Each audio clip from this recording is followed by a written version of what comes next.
Luzon, Visayas, Mindanao at buong mundo. Ngayon ay Lunes, September 30, 2024. Ako si Barbie Mulak at ito ang Balitang A to Z. Mga checkpoint at seguridad sa buong bansa. Paiigtingin na sa bisperas ng paghahain ng kandidatura para sa 2025 elections. Kung may dalawa kang malapit na kaibigan at sila'y nag-aaway, kakampihan mo ba yung isa laban sa isa? Senator Amy Marcos, tatakbong senador bilang independent candidate. Mga puno nabuwal, maliit na eroplano nawasak sa paghagupit ng bagyong Julian sa Northern Luzon. Susunod na DILG chief, kapalit ng kakandidatong si Benjamin Abalos, napili na ni PBBM. Missile ship ng China, binuntutan ang barko ng BFAR sa resupply mission sa West Philippine Sea. At sa showbiz, Pia, Michelle at Maymay nagpasiklab sa Fashion Week sa Paris, France.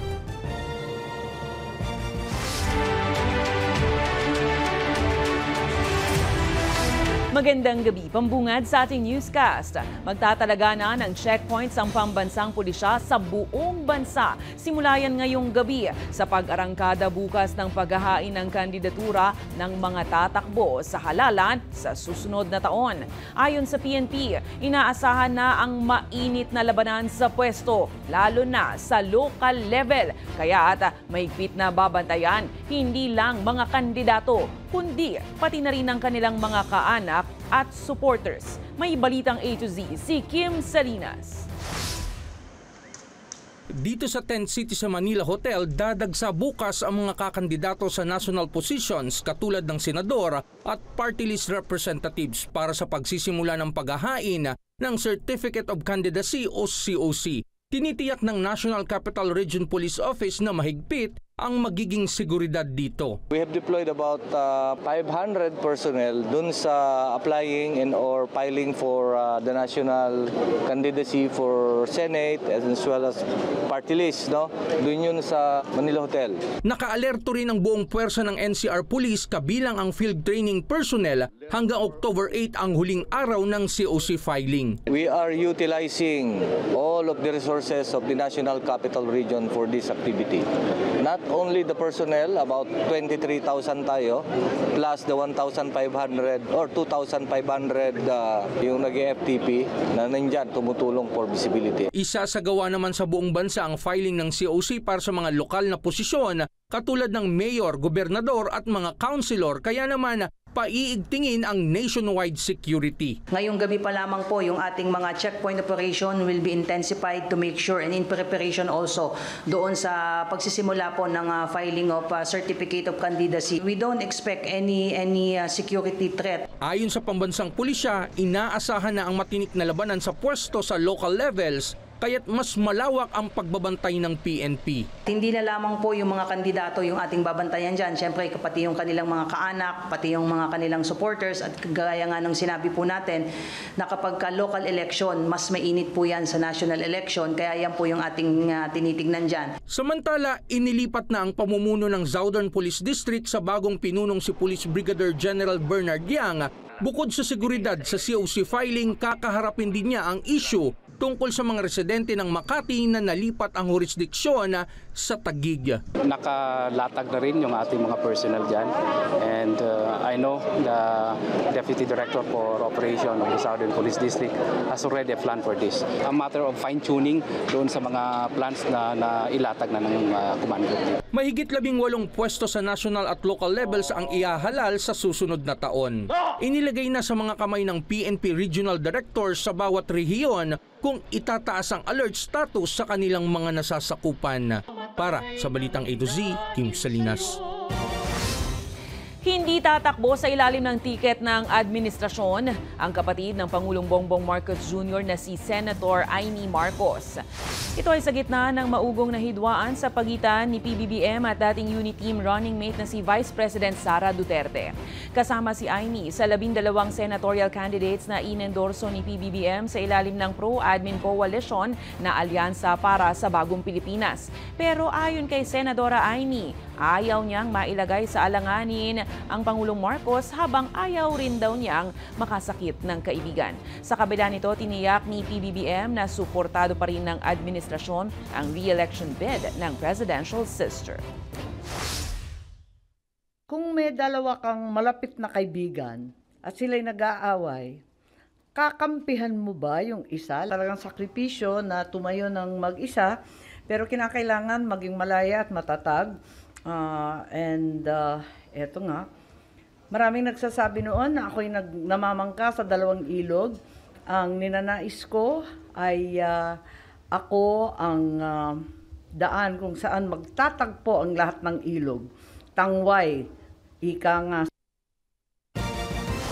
Samantala, confirmed na rin ang muling pagtakbo sa national elections ng dating vice presidential candidate Dr. Willie Ong. Sa kabila ng pakikipaglaban sa sakit na cancer, inanunsyo ng Dr. Vlogger na si Ong na buo ang kanyang loob na kumandidato sa pagkasenador. Ayon kay Ong, nakanotaryo na ang kanyang certificate of candidacy na ihahain para sa kanya ng kanyang may bahay na si Dr. Liza Ong sa October 2. Nilinaw rin ng dating running mate ni ex-Manila Mayor Isko Moreno na hindi raw siya dirikit sa kahit sinong political personality. Tatakbo tayo, papakita natin tunay ang Diyos. First miracle, I have to get well. Second miracle, mananalo tayo ng walang pera. Pag di nanalo, sorry. Pero I'll give it my best shot. Wala na pong extension sa COMELEC voter registration para sa 2025 midterm elections, kaya humabol pa ang ilan nating mga kababayan sa huling araw ng pagpapatala kanina. Inanunsyo naman ng COMELEC na magkakaroon ng special registration pero para lang sa mga botante sa Batanes dahil po yan sa paghagupit ng bagyong Julian.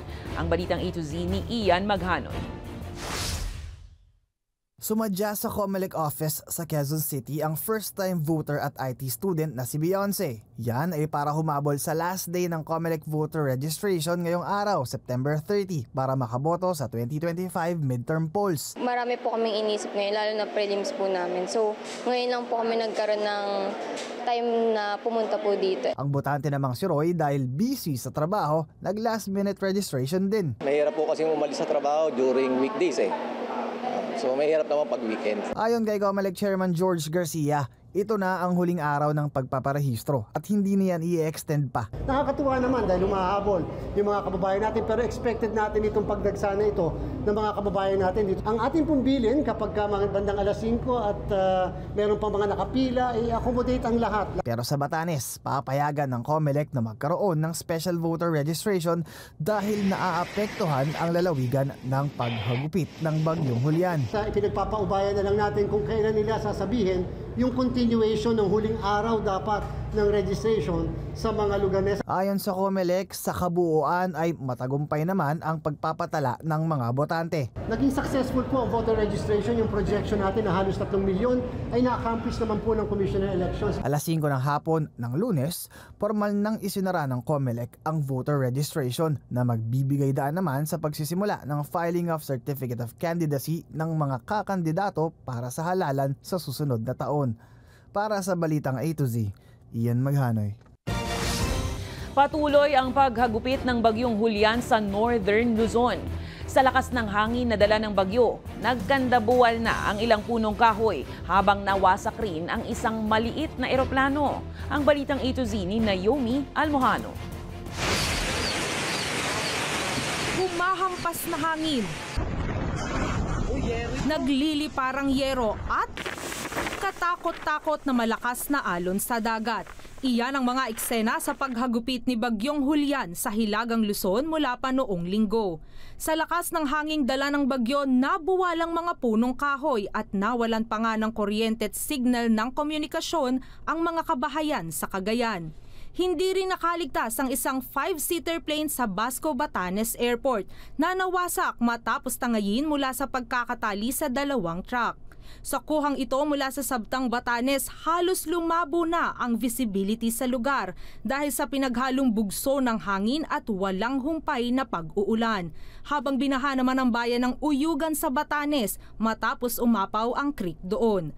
Ayon sa Office of Civil Defense, hindi nila iniaalis ang posibilidad na maging isang ganap na super typhoon si Julian at itaas ang wind signal sa Northern Luzon, partikular na sa Batanes.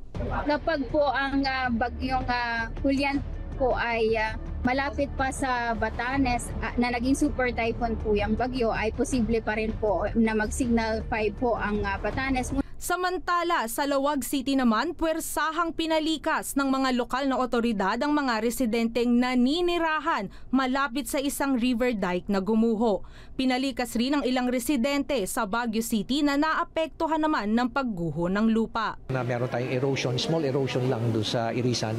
Na-action na naman kagad natin, nandun yung barangay natin. We provided the vehicle para matanggal yung mga bato. Una na ring inihanda ng Municipal Social Welfare and Development Office ng Cagayan Valley ang mga relief goods na ipamamahagi naman sa mga residente nitong lubhang naapektuhan ng bagyo. Ating mga kababayan na nakatira sa mga landslide at flood-prone areas ay pinag-iingat nga natin sa mga banta ng pagbaha o hindi kaya pagguho ng lupa. Sa ngayon, nananatili sa wind signal number 4 ang Batanes, habang signal number 3 naman sa Hilaga at kanlurang bahagi ng Babuyan Islands, at signal number 2 sa Hilaga at kanlurang bahagi ng mainland Cagayan.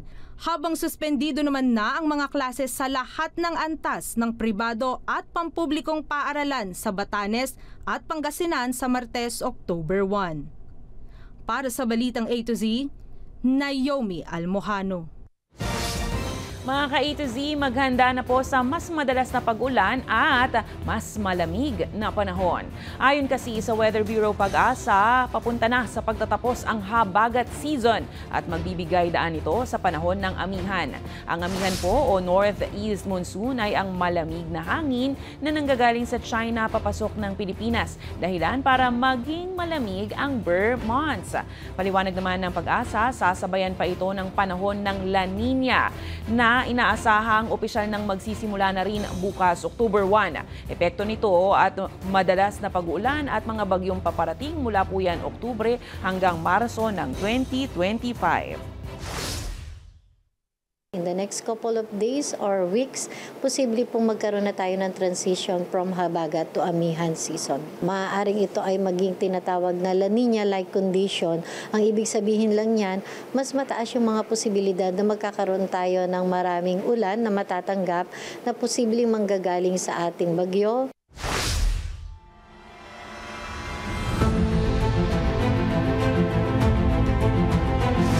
Panibagong insidente ng pangharas ang ginawa ng China nitong Biyernes, September 27, malapit sa Hasa-Hasa Shoal sa West Philippine Sea. Sa report ng Philippine National Maritime Council, 2 Chinese Navy missile boat ang bumuntot sa 2 barko ng Bureau of Fisheries na maghahatid ng ayuda sa mga mangingisdang Pilipino sa katubigan sa Southern Palawan. Nakalalay rin sa Pilipinas ang isang BFAR plane, pero nang maispatan raw ito ng China, isa sa mga missile boat nito ang nanutok ng laser sa eroplano ng Pilipinas. Matapos mag-radio challenge ang Pinas ay nagpatama muli ng laser light ang China, dahilan naman kung bakit na puwersang mag-iba ng direksyon ang eroplano.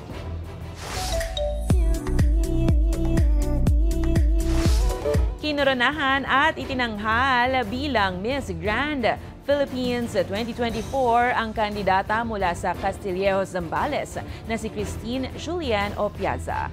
Naganap ang nasabing coronation sa Newport Performing Arts Theater sa Pasay City nito lamang linggo ng gabi, September 29. Pinalbugan ni CJ ang 19 na kandidata mula sa iba't ibang panig ng bansa upang masungkit ang titulo mula kay Miss Grand Philippines 2023 Nikki Demura ng Cagayan de Oro. Maliban kay CJ, kinoronahan rin bilang Universal Woman Philippines 2025 si Sofia Bianca Santos ng Pampanga, habang itinanghal namang Miss Teen International Philippines si Ana Margaret Mercado ng Quirino. Susunod, PBBM, susunod na Interior Chief kapalit ng kakandidatong si Abalos, napili na. At online sellers, nakikipagsabayan na nga ba ngayon sa mga tradisyonal na micro and small enterprises? Abangan ang kumpletong ulat sa pagbabalik ng Balitang A to Z.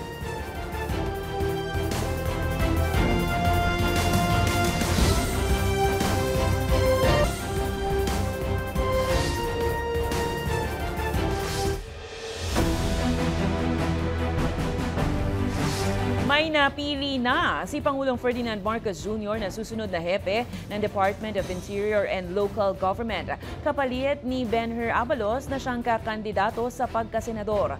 Kinumpirma ng Pangulo na may pangalan na siyang napili bilang bagong DILG chief, pero hindi pa niya ito inanunsyo. Ayon kay Marcos, ayaw naman raw niyang madaliin ang proseso lalo't mahusay anya ang naging pagganap ni Abalos bilang Interior Chief. Sa halip, hihintayin na lang raw ni PBBM ang opisyal na pagkandidato ni Abalos bago pangalanan ang kanyang magiging kapalit. Pinagutos na ni PNP Chief General Romel Marbil ang muling pagbubukas ng investigasyon sa pagpatay kay retired Police General at PCSO Board Secretary Westy Barayuga. Ito ay matapos isiwalat ni Police Lieutenant Colonel Santi Mendoza sa pagdinig ng Quad Committee hearing noong September 27 na inatasan umano siya ni NAPOLCOM Commissioner Edilberto Leonardo at dating PCSO General Manager Royina Garma na patayin si Barayuga. Si Garma umano ang itinuturong tagapagbigay ng impormasyon sa mga operasyon ng isang high-value individual na may kinalaman sa iligal na droga. Agad naman itinanggi ni Garma at Leonardo ang alegasyon ni Mendoza. Ayon naman kay Mendoza, tinarget umano si Barayuga dahil sa pagkakadawit rin sa iligal na droga. July 2020, nang tambangan at patayin si Barayuga sa Mandaluyong City. Wala tayong sasantuhin, wala tayong sisinuhin sa investigation na ito. Regardless kung sinong mga personality or maliban dito kay Garma at Leonardo, kung meron pang mga personalidad tayong matutumbok sa ating investigation, doon tayo tutuloy po sa ating investigation po. Maglalaan ang Department of Trade and Industry ng 1.5 billion pesos sa programa sa pautang puyan sa micro-enterprises para mapalago pa ang kanilang negosyo. Pero hiling ng grupo ng mga negosyante, bigyan naman ng training ang mga businesses na kabilang sa informal na sektor tulad ng online sellers upang mas madali silang maka-avail ng pautang. Ang Balitang A to Z ni Ace Cruz. Ngayong papalapit ang holiday season, kanya-kanyang hanap muli ang consumer ng murang mabibilang panregalo. Dahil sa teknolohiya, mas madali ang paghahanap ng murang produkto sa pamamagitan ng online sellers kagaya ni Christian na nagla-live selling ng sapatos sa social media. Kapag wala yung business mo sa internet, mapag-iiwanan ka talaga. Ang dami pong way para mas makilala ka. Pwede kang makilala sa Facebook, YouTube, TikTok. So iba pa, mas malaki yung mas malaki yung reach, mas malawak yung reach mo. Hindi mo na kailangan mag-rent ng physical store. Hindi mo na rin kailangan, magbayad ng malaking halaga. Ayon sa Department of Trade and Industry o DTI, sumasabay na ang online micro, small and medium enterprises o MSMEs sa mga negosyo may pisikal na tindahan. There is a big chance for those online to really surpass the traditional. Parang ganon ang magiging trend. Pero minadong DTI, nahirap ang hari ng MSMEs dahil sa ilang hamon gaya ng internet connectivity para mas mapalawak ang abot o reach ng kanilang produkto. Hamon din sa MSMEs ang pagkukunan ng puhunan kahit ayon sa DTI maglulunsad ang ahensya ng mga programa ng pautang. We will be launching the 6 new loan programs with the total releases amounting to 1.5 billion. So it's just a matter really of providing the financing program in the right amount and in the right timing so that our MSMEs will be able to move forward. Pero may agam-agam ang Philippine Chamber of Commerce and Industry o PCCI dahil maliit nila ang pondo sa pautang ng DTI. At mahirap din sa MSMEs ang pag-submit ng requirements at dokumento, lalo na yung kabilang sa tinatawag na informal sector. They don't even have financial statement. They don't even have documents to support their capacity to pay. No, they don't have the documents needed by the bank. Ayon sa PCCI, dapat mabigyan ng training ang mga negosyong kabilang sa informal sector tungkol sa requirements sa paghain ng loan application para magkaroon sila ng pagkakataong mapalago ang kanilang negosyo. Para sa Balitang A to Z, Ace Cruz. Nananawagan ang Pilipinas sa mga lider ng mundo na iupo muli ang bansa sa United Nations Security Council. Sa talumpati ni Department of Foreign Affairs Secretary Enrique Manalo sa UN General Assembly, iginiit nito ang track record ng Pilipinas sa pagsunod at pagpapatupad ng rule of law. Yan ay sa kabila ng mga delikado at irresponsableng hakbang na ginagawa ng iba sa loob ng Exclusive Economic Zone ng Pilipinas sa West Philippine Sea. Huling naupo ang Pilipinas sa UN noong 2004 hanggang 2005. The Philippines is a trusted partner, innovative pathfinder, and committed peacemaker. We bring experience, depth, and steadfastness in working with the international community to address common global challenges. We thus count on your support for our bid for a non-permanent seat in the UN Security Council for the term 2027 to 28.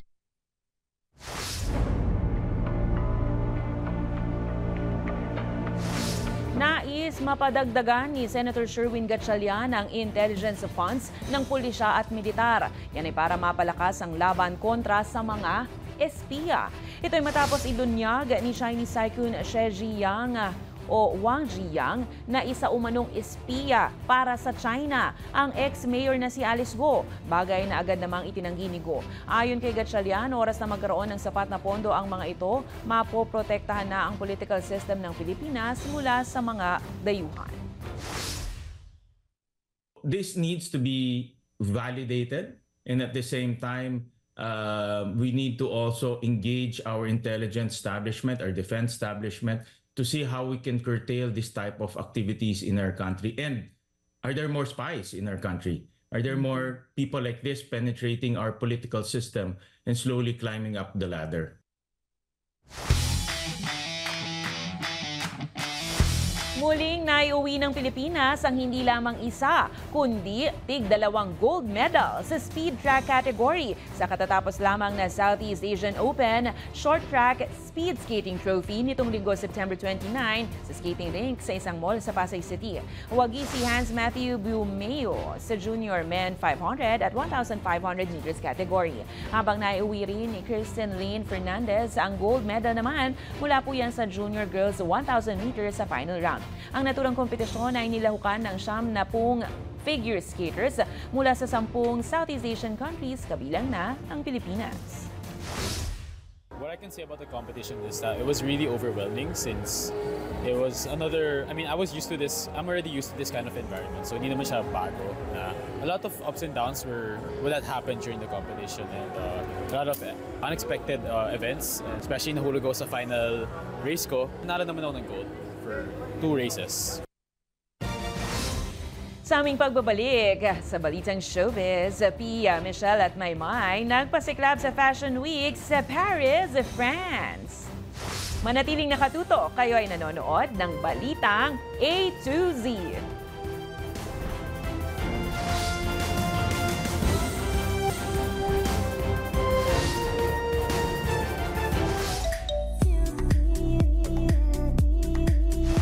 Nangibabaw ang husay at ganda ng mga Pilipino sa fashion capital of the world. Mula kay Maymay Entrata hanggang kay Michelle Marquez V, designers Michael Cinco at Leo Almodal, silipin ang kanilang mga Paris Fashion Week ganap. Sa Balitang A to Z Showbiz, ni Lane Garcia. Ganda ko'y irarampa. Yan ang peg ng mga Pinoy celebrities na bumida sa back-to-back events ng 2024 Paris Fashion Week. Trending ang videos at photos ng mga dumalo at rumampa para sa iba't ibang brands sa tinaguriang fashion capital of the world. Kabilang ang ama kabogerang si Maymay Entrata.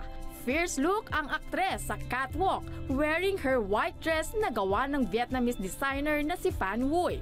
Sa isang portion ng runway show, slay kung slay na tila reyna naman ang 27-year-old nang rumampa suot sa golden brown with a crown na gawa ng Pinoy designer na si Leo Almodal. Hanep rin ang pinakitang performance ni Maymay nang awitin naman ang English version ng kantang hit song na Ama Kabugera. Samantala, back to her modeling roots naman si 2023 Miss Universe Philippines Michelle Marquez D.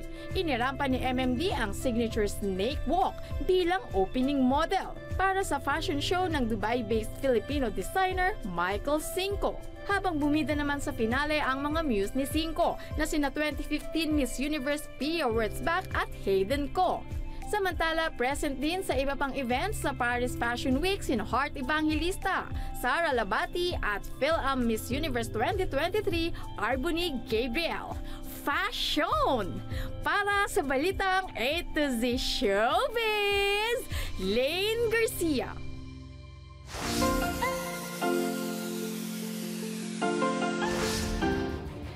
Matapos ang trending na esophagus, she is back with a vengeance. Queen Yasmin kumasa sa Perfect Pitch Challenge. Maipanalo naman kaya niya? Panoorin. Try. Do, do, do, do, do, do, do, do, do, do.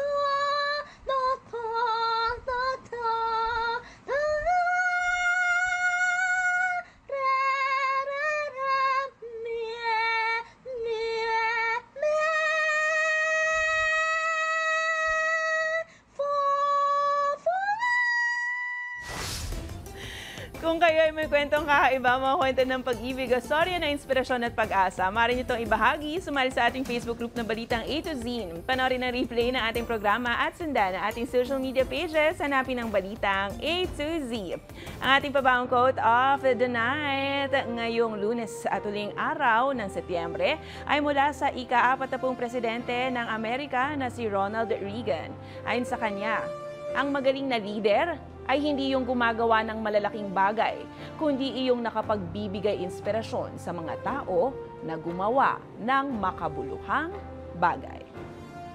At yan ang mga balita at impormasyon, mga kwentong may dalang inspirasyon na tinutukan ng Balitang A to Z. Ako po si Barbie Mulak, maging maalam, makialam. Magandang gabi sa'yo, Pilipinas!